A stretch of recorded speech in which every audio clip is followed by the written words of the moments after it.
Hello friend, NBK GS class में आपका स्वागत है। आज मैं टेस्ट सीरीज 10वां टेस्ट सीरीज है उस पर 50 क्वेश्चन पे डिस्कशन में आपके साथ करूंगा। टेस्ट सीरीज से आपको फायदा तभी होगा जब आप एक पेन और पेपर लेकर टेस्ट सीरीज के जितने भी क्वेश्चन है उसको खुद आप सोल्व करें। क्वेश्चन पेपर टेलीग्राम ग्रुप पे हम अवेलेबल है, जिसका डिस्क्रिप्शन बॉक्स में मैंने लिंक शेयर कर दिया है। तो इसका जो एनालिसिस है वो आंसर देखने के पहले आप एक बार इसको खुद सोल्व कर लें तथा अपना असेसमेंट आप खुद कर लें। हम पहला क्वेश्चन पे आते हैं कि वन्यजीव अधिनियम 1972 के अंतर्गत निम्न से कौन सा कथन सही है। तो यहाँ पे हम लोग देखते हैं कि वन्यजीव अभ्यारण्य 1972 के तहत 6 अनुसूची में जितने भी फ्लोरा और फौना है उसको डिवाइड किया गया है। तो इसमें हम लोग देखते हैं कि अनुसूची 1 और 2 के तहत वन्यजीवों की पूर्ण सुरक्षा तथा अपराधों के लिए उच्चतम दंड की व्यवस्था की गई है। 3-4 के तहत जो है कि संरक्षण है, लेकिन उसके लिए अपेक्षाकृत 1 या 2 से कम दंड का प्रावधान किया गया है। 5 में वे जानवर शामिल है जिसका शिकार हो सकता है, ये भी सही है। अनुसूची 6 में शामिल पौधे के कृषिगत उपयोग एवं वाणिज्यीकरण पर रोक लगाई गई है। तो ये चारों ऑप्शन सही है, तो इसमें होगा इनमें से कोई नहीं, ऑप्शन होगा ई। सेब कार्यक्रम निम्न में से किसके संरक्षण के लिए संचालित की गई है। तो जो सेब का जो पहले मीनिंग आप समझ लीजिए, सेब का मतलब होता है सेविंग,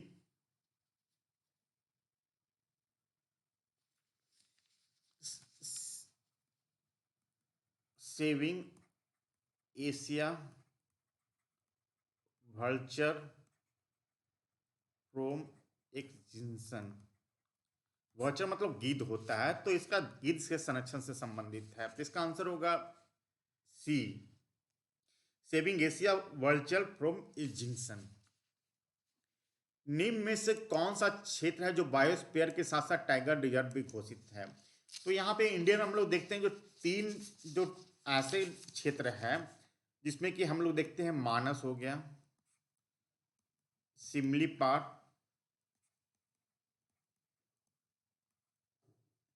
सिमलीपाल और सुंदरवन। ये 3 क्षेत्र ऐसे हैं जो कि बायोस्फीयर भी है, टाइगर रिजर्व दोनों घोषित है। तो यहाँ पे हम लोग देखते हैं ऑप्शन में बी सही है, तो इसका आंसर होगा बी। लेकिन आप लोग मानस और सुंदरवन को भी याद रखिए, जो कि बायोस्फीयर के साथ साथ टाइगर रिजर्व भी घोषित है। इसका आंसर होगा बी। घाना पश्चिम बिहार अवस्थित कहाँ है। तो घाना पश्चिम बिहार जो अवस्थित है वो है भरतपुर राजस्थान में। इसका आंसर होगा ए। न्योरा वैली किस राज्य में अवस्थित है। तो आप लोग दार्जिलिंग से सिक्किम की ओर जाएंगे तो वहां पे न्योरा वैली वेस्ट मिलेगा, वो वेस्ट बंगाल में अवस्थित है। इसका आंसर होगा बी। वन पादप एवं जंतुओं के संकटापन प्रजातियों के अंतर्राष्ट्रीय व्यापार से संबंधित कौन है। तो ये साइट्स है। इसका जो होता है convention of international trade in endanger species of wild flora और फौना। तो ये साइट जो है वो वन पादप एवं जंतुओं के संकटापन्न प्रजातियों के अंतर्राष्ट्रीय व्यापार से संबंधित है। इसका आंसर होगा बी। अब है कि निम्न में से कौन सी पर्वत श्रेणी नर्मदा एवं ताप्ती के बीच अवस्थित है। तो नर्मदा एवं ताप्ती का जो बीच अवस्थित है वो है सतपुड़ा पर्वत श्रेणी। अब है कि निम्न में से कौन सी नदी की सहायक नदी बेनगंगा एवं पेनगंगा है। तो जो साउथ की जो सबसे बड़ी नदी है गोदावरी, जिसकी की लंबाई होता है 1465 किलोमीटर, इसकी ही सहायक नदी बेनगंगा और पेनगंगा है। भारत की सर्वाधिक तटीय सीमा वाला राज्य कौन है। तो पहले भी इस पे हम डिस्कशन कर चुके हैं जब मैप की चर्चा हम कर रहे थे। तो यहाँ पे जो तमिलनाडु है वो सबसे ज़्यादा तटीय सीमा वाला क्षेत्र है। लेकिन अगर हम कोस्टल एरिया की बात करते हैं तो यहाँ पे आंध्र प्रदेश आएगा। कोस्टल एरिया अगर पूछा जाता है कि साउथ इंडिया में सबसे ज़्यादा तटीय सीमा वाला कौन है, तो वो आंध्र प्रदेश का आंसर होगा। लेकिन यहाँ पे सर्वाधिक पूछा जा रहा है तो यहाँ पे गुजरात ही होगा। कालाहारी मरुस्थल निम्न में से किस देश में शामिल नहीं है। तो जो कालाहारी मरुस्थल वो 3 देश में शामिल है। जो मेजर पोर्शन आता है बोत्सवाना में आता है, उसके अलावा नामीबिया और साउथ अफ्रीका, ये तीनों देशों में कालाहारी मरुस्थल अवस्थित है। लेकिन इसका जो आंसर होगा शामिल नहीं है, तो इसका आंसर होगा केनिया। सी, पृथ्वी के आंतरिक संरचना के अंतर्गत पृथ्वी के क्रोड जो आंतरिक भाग होता है वो उसमें किस तत्व की प्रधानता है, तो यहाँ पे हम लोग इसको देखते हैं, इसको नीफे बोलते हैं। निकेल और फेरस मतलब निकेल और लोहा की प्रधानता होती है। इसका आंसर होगा B. A nation in the making नामक पुस्तक के लेखक कौन है, तो ये नेशन इन द मेकिंग पुस्तक के लेखक है सुरेंद्र नाथ बनर्जी। इसका आंसर होगा बी। भारत के विभाजन के समय भारतीय राष्ट्रीय कांग्रेस के अध्यक्ष कौन थे, तो यहाँ पे हम लोग देखते हैं जो जेबी कृपलानी है वो भारत के स्वतंत्रता के समय भारतीय राष्ट्रीय कांग्रेस के अध्यक्ष थे। एक क्वेश्चन हमेशा आते रहता है, तो आप लोग याद रखिए। निम्न में से किसके द्वारा 1945 में आजाद हिंद फौज की ओर से लाल किले के मुकदमे की पैरवी के लिए वकीलों की अध्यक्षता की थी, तो यहाँ पे हम लोग देखिए सभी लोग इसमें शामिल थे। भुल्लाभाई देसाई, कैलाश नाथ काटजू, सर तेज बहादुर सप्रू और जवाहरलाल नेहरू, लेकिन इसकी अध्यक्षता की थी वकीलों की वो भुल्लाभाई देसाई के द्वारा की गई थी। इसका आंसर होगा ए। भारत छोड़ो आंदोलन के दौरान गांधी जी के भाषण को संबोधित करते हुए किसने कहा था कि वास्तव में गांधी जी उस दिन अवतार एवं पैगंबर की प्रेरक शक्ति से प्रेरित होकर भाषण दे रहे थे, तो इसका जो आंसर होगा वो होगा ई। यहाँ पे इसको पट्टाभी सीता मरैया के द्वारा ये कहा गया था, तो ऑप्शन कोई शामिल नहीं, इसका आंसर होगा इनमें से कोई नहीं। ये हमेशा कोट पूछता है, इसलिए तो आप लोग इसको ध्यान रखिएगा। 1927 की बटरल समिति का उद्देश्य क्या था, तो भारत सरकार एवं देशी राज्यों के मध्य संबंध सुधारने पे ये अब कमेटी गठित की गई थी। इसका आंसर होगा डी। महात्मा गांधी द्वारा दक्षिण अफ्रीका में प्रकाशित समाचार पत्र का नाम क्या था, तो दक्षिण अफ्रीका में जब महात्मा गांधी थे तो वहां पे द इंडियन ओपिनियन इनको द्वारा स्टार्ट किया गया था। ये गुजराती, हिंदी, तमिल और अंग्रेजी 4 भाषाओं में निकाला जाता था the Indian opinion south Africa से। अब यहाँ पे कुछ मैथ है कि राम का वेतन 12,000 रुपया है, यदि उसके वेतन में पहले 20% बढ़ाया जाता है और किसी कारण बस वो 25% कमी की जाती है, तो उसका वेतन में कितना अंतर आएगा। तो यहाँ पे हम लोग देखते हैं कि पहले 20% हम लोग बढ़ाए हैं, इसका ठीक होता है 25% घटाया गया है। फिर हम लोग देखते हैं कि 20 गुना -25 बटे 100 इतना परसेंटेज आएगा, तो यहाँ पे -5, यहाँ पे हम लोग देखते हैं कि 4 5 -5 मतलब यहाँ पे प्लस माइनस दोनों होकर माइनस हो जाएगा, तो -5 इतना परसेंटेज बराबर -10%, मतलब 10% की कमी आएगी। इसको ठीक होता है, इसको आपको समझना होगा। आप इसको चाहें तो आप एक नियम से भी बना सकते हैं। ये अगला क्वेश्चन है कि अजय एवं अक्षय की आयु का अंतर 16 वर्ष है। यहाँ पे हम लोग देखते हैं कि अजय की आयु 1 वर्ष है और इसमें x - 16 हम लोग ले लेते हैं। 6 वर्ष बाद तो x + 6 plus x - 16 plus 6 Akshay की आयु की 3 गुनी हो जाती है, तो ये जो इसकी आयु जो है 3 गुनी हो जाती है। तो यहाँ पे हम लोग इसको देखते हैं x + 6 बराबर x - 10 हो जाएगा। तो यहाँ पे हम लोग देखेंगे x + 6 बराबर 3x - 30, तो 2x बराबर 36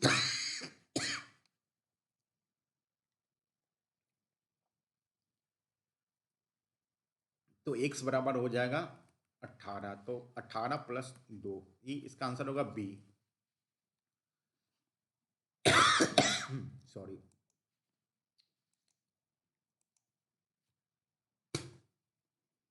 यहाँ पे हम लोग देखते हैं कि इसमें जो खाली संख्या उसमें भरना है, तो यहाँ पे ये देखते हैं कि 1 का क्यू हो रहा है, 2 का स्क्वायर हो रहा है, 3 का क्यू हो रहा है, 4 का स्क्वायर हो रहा है, तो 5 का भी क्यू होगा, 6 का स्क्वायर होगा, 7 का क्यू होगा।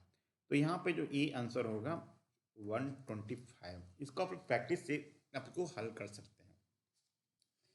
अब है कि केंद्रीय चावल शोध संस्थान निम्न में से कहाँ अवस्थित है? तो ये जो अवस्थित है वो है उड़ीसा के कटक में। तो इसका आंसर होगा बी। लंबे समय तक उपवास में रहने पे सर्वाधिक प्रभाव शरीर के किस अंग पे पड़ता है? तो जो एक सबसे अधिक जो प्रभाव पड़ता है वो है किडनी, गुर्दे पे। यदि कोई मानवीय रोग विश्व के बृहद क्षेत्र में फैलता है उसको क्या कहते हैं? तो अभी हम लोग देखते हैं कोरोना जो फैला हुआ उसको हम लोग पेंडेमिक कहते हैं। अगर एंडेमिक हम लोग किसको कहेंगे कि विशेष क्षेत्र के लिए फैल जाता है, तो उसको लोग एंडेमिक हम लोग कहते हैं। एपिडेमिक किसको कहेंगे? जो निश्चित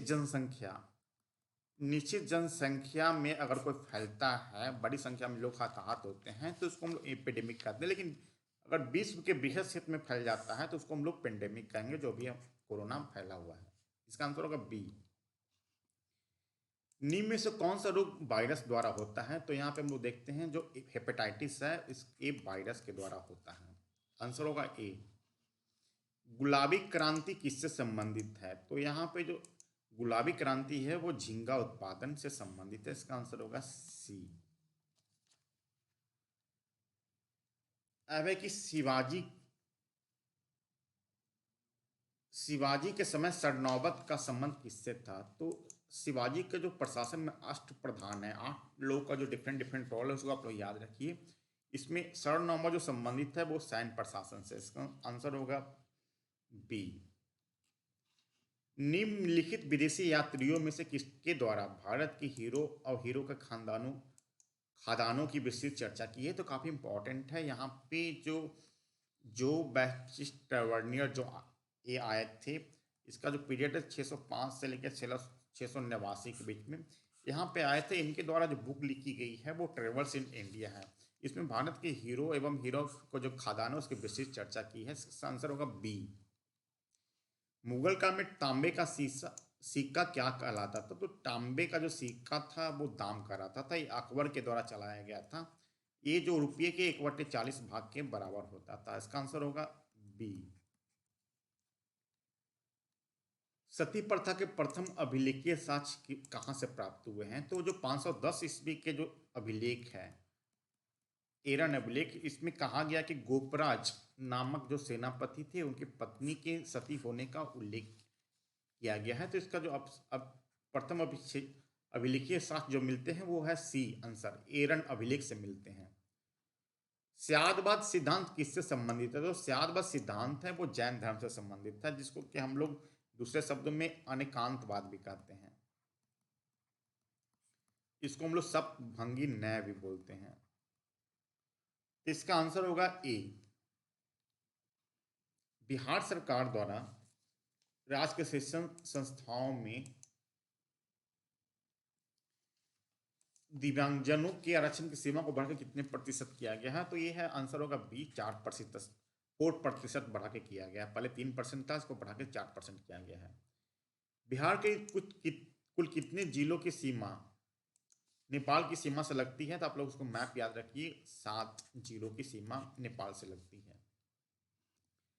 प्रसिद्ध आंचलिक उपन्यास मैला आंचल किनके द्वारा रचना की गई है? तो काफी फेमस है, फणीश्वर रेणु, बी होगा इसका आंसर। फणीश्वर रेणु के द्वारा ही मैला आंचल जो उपन्यास है, जो कि काफी फेमस भी है, वो उसकी रचना की गई है। बिहार में सर्वप्रथम किस बैंक की स्थापना की गई थी? तो बिहार में जो सर्वप्रथम स्थापना की गई थी वो इलाहाबाद बैंक। लेकिन अब आप लोग याद रखिएगा, अब ये इंडियन बैंक में मर्ज कर दिया किया गया है। अब इंडियन इलाहाबाद बैंक के नाम से ना जाती है, इंडियन बैंक के नाम से जाना जाएगा। तो जो सर्वप्रथम बैंक बिहार में जो स्थापना हुई थी वो इलाहाबाद बैंक था। आंसर होगा बी। बिहार में जूट सबसे अधिक किस जिले में पैदा होता है? तो सबसे अधिक जो होता है वो पूर्णिया जिला में। सबसे ज्यादा वेस्ट बंगाल में होता है, उसके बाद सेकंड पोजीशन पर बिहार आता है। बिहार में भी सबसे ज्यादा जो होता है वो पूर्णिया जिला में जूट का उत्पादन होता है। अब है कि पानी का घनत्व अधिकतम किस टेम्परेचर पे होता है? तो यहाँ पे हम लोग देखते हैं जो सबसे अधिक जो होता है वो होता है 4 डिग्री पे, 4 डिग्री सेंटीग्रेड पे अधिक उसका पानी का घनत्व अधिकतम होता है। निम्न में से कौन सा रंग इंद्रधनुष के मध्य में होता है? तो हम लोग बचपन में भी पढ़े होंगे, जो इंद्रधनुष का जो रंग होता है उसको हम लोग भी गए और हम लोग बोलते हैं। तो जो बीच का जो जी है वो ग्रीन शो करता है, हरा। इसका आंसर होगा बी। निम्न में से कौन सा गैस मिश्रणों का प्रयोग गैस बिल्डिंग के लिए होता है? तो यहाँ पे हम लोग गैस बिल्डिंग में हम लोग देखते हैं ऑक्सीजन और एसिटिलीन का यूज होता है गैस बिल्डिंग के रूप में। इसका आंसर होगा बी। पृथ्वी का प्लायन बल एस्केप वेलोसिटी कितना होता है? तो यहाँ एस्केप वेलोसिटी पहले है क्या? हम लोग यहाँ पे देखेंगे कि वह न्यूनतम वेग है जिससे किसी पिंड को ऊपर की ओर फेंके जाने पर पृथ्वी के गुरुत्वाकर्षण क्षेत्र को पार कर जाता है तथा पृथ्वी पे वापस वो नहीं आता। तो इसका जो मिनिमम वैल्यू होता है वो होता है 11.2 किलोमीटर पर सेकेंड। अगर किसी वस्तु को 11.2 किलोमीटर पर सेकेंड के हिसाब से ऊपर की ओर फेंकते हैं तो पृथ्वी के जो ग्रेविटेशनल फोर्स है उससे वो बाहर निकल जाएगा और पृथ्वी पे दोबारा वो वापस नहीं आ पाएगा। इसका आंसर होगा डी। निम्नलिखित में से कौन सा बहुलक जो बुलेट प्रूफ जो वस्त्र बनाने में उपयोग होता है? तो इसको हम लोग पोली एमाइड बोलते हैं, जिसको कि एक नाम और है केब्रल। कहीं अगर केब्रल भी नाम आता है तो उसको आपको ध्यान रखें, ये दोनों का यूज होता है, दोनों एक ही नाम है। इसका बुलेट प्रूफ वस्त्र बनाने में इसका यूज होता है। अब है कि निम्न में से किस अनुच्छेद के तहत पर्यावरण सुरक्षा एवं संरक्षण की बात कही गई है? तो यहाँ पे हम लोग देखते हैं कि जो अनुच्छेद 48A जो है इसमें पर्यावरण सुरक्षा एवं संरक्षण की बात इसमें कही गई है। एक है कंटेनमेंट जो बोर्ड है उसका एडमिनिस्ट्रेशन भारत सरकार किस मंत्रालय के द्वारा चलाया जाता है? तो कंटेनमेंट एरिया जितना भी है वो भारत सरकार के जो रक्षा मंत्रालय के अधीन वो काम करता है। तो इसका आंसर होगा सी।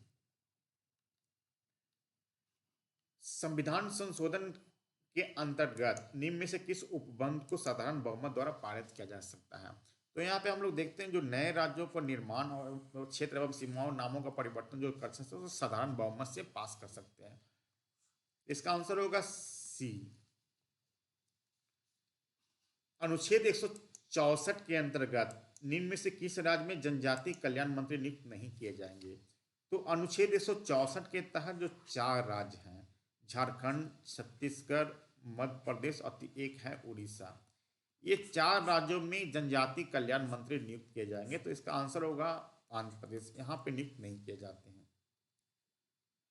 निम्न में से कौन सा लक्षण संघीय व्यवस्था को दर्शाता है? तो यहाँ हम लोग देखते हैं कि जो एकल नागरिकता है, इन द्वारा राज्यपाल की नियुक्ति है, एक संविधान है, सभी एकल व्यवस्था की जो इंडिक करता है, लेकिन जो शक्तियों का विभाजन है वो संघीय व्यवस्था को दर्शाता है। तो इसका आंसर होगा सी।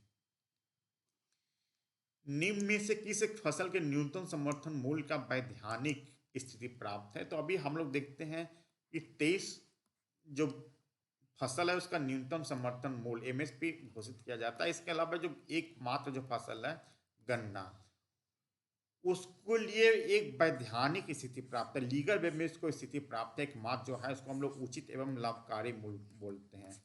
उचित एवं लाभकारी मूल्य भी बोलते हैं इसको, एफआरपी। इसका आंसर होगा सी। आप लोग याद रखिए एकमात्र जो फसल है जिसको कि वैधानिक स्थिति प्राप्त है।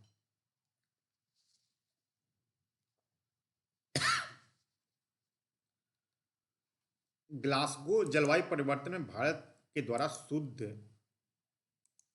कार्बन उत्सर्जन मतलब शून्य नेट जीरो इमिशन का लक्ष्य जो रखा गया है उसको रचा गया है 2070 तक। इसका जो इंडिया के द्वारा टारगेट दिया गया कि वो 2070 तक वो नेट जीरो इमिशन अपने देश को घोषित कर देगा।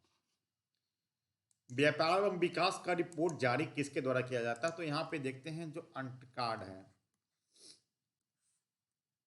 इसके द्वारा व्यापार एवं विकास रिपोर्ट जारी किया जाता है। अब अगला क्वेश्चन पे आते हैं कि लॉजिस्टिक के क्षेत्र में लॉजिस्टिक सुगमता रिपोर्ट 2021, लॉजिस्टिक सुगमता रिपोर्ट 2021 जारी किया जिसमें प्रथम स्थान किस राज्य को प्राप्त है? तो यहाँ पे गुजरात है जो प्रथम स्थान पे है, हरियाणा दूसरे स्थान पे, पंजाब तीसरे स्थान पे। तो इसका आंसर होगा ए। यहाँ पे है कि हाल ही में जो 30 और 31 अक्टूबर 2021 को G20 सम्मेलन की अध्यक्षता किसके द्वारा की गई थी? तो यहाँ पे देखते हैं कि इटली के द्वारा की गई थी। यहाँ पे जिस सम्मेलन के बाद रोम घोषणा पत्र जारी किया गया है, इसका आंसर होगा बी।